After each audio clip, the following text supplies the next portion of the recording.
نے اسی لیے فرمایا ان من احبکم الی واقربکم منی مجلسا یوم القیامہ احاسنکم اخلاقا، قیامت کے دن سب سے پیارا سب سے قریب اللہ کے رسول کے وہ ہوگا جس کا اخلاق اچھا ہے۔ اور یاد رکھنا میری بات کو، دنیا نہ علم کو دیکھتی ہے نہ حسن کو دیکھتی ہے، دنیا دیکھتی یہ ہے تعامل کیا کر رہا ہے، اس کا طریقہ زندگی کیسا ہے۔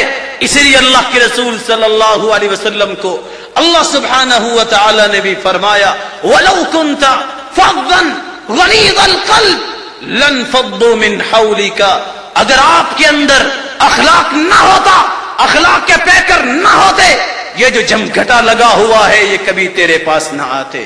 میری اللہ سے دعا ہے اللہ ہم سب کو اخلاق عالیہ سے نوازے۔ میرے معزز اور پیارے بھائیوں، تعمیری سوچ رکھو، پانچواں قاعدہ ہے نرمی کے ساتھ معاملات کو چلانا سیکھو، دین کا ہو دنیا کا ہو، کیونکہ اللہ کے رسول نے اصول اور ضابطہ دیا ہے ان الرفق لا يكون في شيء الا زانا ولا ينزع من شيء الا شانا، جس کام کے اندر، جس قول کے اندر، جس فعل کے اندر، جس تعامل کے اندر نرمی آ جائے اس میں اللہ سبحانہ و تعالی خوبصورتی پیدا فرما دیتے ہیں، اور جس کام کے اندر سے نرمی کو کھینچ لیا جائے یاد رکھنا وہ خوبصورت قول ہو، وہ خوبصورت عمل ہو، اللہ سبحانہ و تعالی اس کام کو بھی نرمی کے دور ہونے کی وجہ سے بدنما بنا دیتے ہیں۔ اللہ ہم سب کو اس صفت سے بھی نوازے۔ چھٹی بات میرے معزز اور پیارے بھائیوں، نبی کریم صلی اللہ علیہ وسلم نے ایک حقیقت اور بیان کی ہے، فرمایا ان من الناس ناسا جعلہ اللہ مفاتیح للخیر مغالق للشر وان من الناس ناسا جعلہ اللہ مفاتیح للشر مغالق للخیر، لوگوں میں ایسے لوگ بھی ہیں جو نیکی کی چابی بنتے ہیں، برائی کے لیے تالا بنتے ہیں، کچھ ایسے بھی ہیں جو نیکی کا تالا بنتے ہیں، برائی کی چابی بنتے ہیں۔ فرمایا نتیجہ بھی سن لو، فطوبى لمن جعل اللہ علی یدیہ مفاتیح الخیر، کتنا وہ سعادت مند ہے، وہ جنتی ہے، سعادت مند ہے جس کے ہاتھوں کو اللہ نے خیر کی چابی بنایا۔ میرے معزز بھائیوں، لائق صد احترام بھائیوں، میں ادباً گزارش کرتا ہوں، دیکھیے اپنے اسلاف کو، جہاں بھی نیکی کا کام ہوا انہوں نے قدم بڑھایا، جہاں بھی نیکی کا کام ہوا اپنے قول سے مدد کی، جہاں بھی نیکی کا کام ہوا خود چل کے گئے۔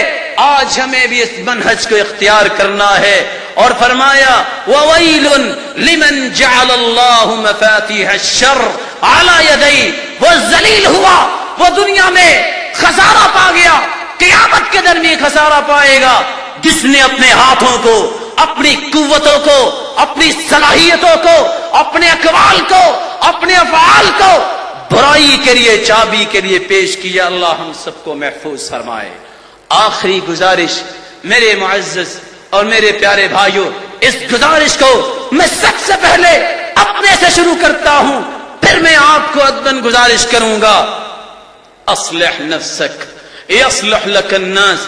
اگر پوری کائنات کے اندر قرآن و سنت کا جھنڈا دیکھنا چاہتے ہو، انقلاب دیکھنا چاہتے ہو، اور سلف صالحین کی شان و شوکت دیکھنا چاہتے ہو، رعب اور دبدبہ دیکھنا چاہتے ہو، اصلح نفسک یصلح لک الناس، خود فردی طور پہ اپنی اصلاح کرو، نمازوں کے پابند بن جاؤ، اللہ کی توحید کی حقیقت کو سمجھو، سنت کی پابندی کر لو، اخلاق عالیہ کو اختیار کر لو، نرمی کا اختیار کر لو، دنیا کے ساتھ محبت کا اظہار کرو، اصلح نفسک یصلح لک الناس۔ آج نمازوں میں خشوع کیوں نہیں؟ آج باتوں میں حکمت کیوں نہیں؟ آج آنکھ میں حیا کیوں نہیں؟ اس لیے کہ ہم نے ان اصولوں کو چھوڑ رکھا ہے۔ کون سے اصول؟ آج بھی کوئی حکمت چاہتا ہے، من ترک فضول الکلام منح الحکمہ، جو حکمت و دنائی چاہتا ہے فضول لغویات سے بچ جائے، ومن ترک فضول الطعام منح لذت العبادہ، اگر عبادت کی لذت چاہیے حرام و حلال کی تمیز سیکھو، حرام سے دور ہو جاؤ، حلال کے قریب ہو جاؤ. ومن ترک فضول النظر، جو شخص اپنی نظر کو غیر محرموں کی طرف چھوڑ دیتا ہے لگانا، کیا ہوگا؟ منح الخشوع، اللہ سبحانہ و تعالی اسی آنکھ میں خشوع پیدا کریں گے. ومن ترک فضول الضحک منح الہیبہ، وہ علماء جن کی بات سن کے ابن تیمیہ، ابن القیم اور وہ اسلاف جن کا نام سن کے جن بھاگ جایا کرتے تھے، شیطان بھاگ جایا کرتا تھا، سبب کیا تھا؟ قوت کیا تھی؟ روحانی قوت تھی.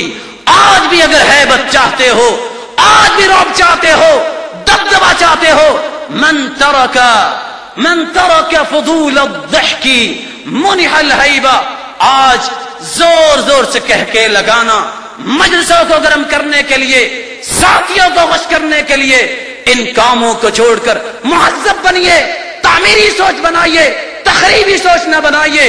اللہ تمہیں ہیبت سے نوازیں گے. میرے بھائیوں، یہ وہ میری 7 گزارشات تھی. میری اللہ سے دعا ہے اللہ سب سے پہلے ہم سب کو اس بات کی توفیق دے، پھر ہم لوگوں تک بھی یہ پیغام پہنچائیں. نبی کریم صلی اللہ علیہ وسلم نے فرمایا تھا لَتَأْمُرُنَّ بِالْمَعْرُوفِ وَلَتَنْهَوْنَ عَنِ الْمُنكَرِ أَوْ لَيُوشِكَنَّ اللَّهُ أَن يَبْعَثَ عَلَيْكُمْ عِقَابًا ثُمَّ لَتَدْعُنَّهُ فَلَا يُسْتَجَابُ لَكُمْ. تم نیکی کا حکم کیا کرو، برائی سے منع کیا کرو. اگر تم نے اس انبیاء کی وراثت کو چھوڑ دیا، اس انبیاء کے مقصد کو چھوڑ دیا، انسانیت کے اس مقصد کو چھوڑ دیا، یاد رکھنا اللہ کا عذاب آئے گا. کس شکل میں؟ تم دعائیں بھی کرو گے، اللہ تمہاری دعاؤں کو بھی قبول نہیں کرے گا. اللہ ہمیں نیکی کا حکم کرنے اور برائی سے منع کرنے کی توفیق عطا فرمائے. میں خود غرض نہیں، میرے آنسوؤں کو پرکھ کے دیکھ، فکر چمن ہے مجھ کو، غم آشیاں نہیں. سبحان ربک رب العزت عما یصفون وسلام علی المرسلین والحمد للہ رب العالمین.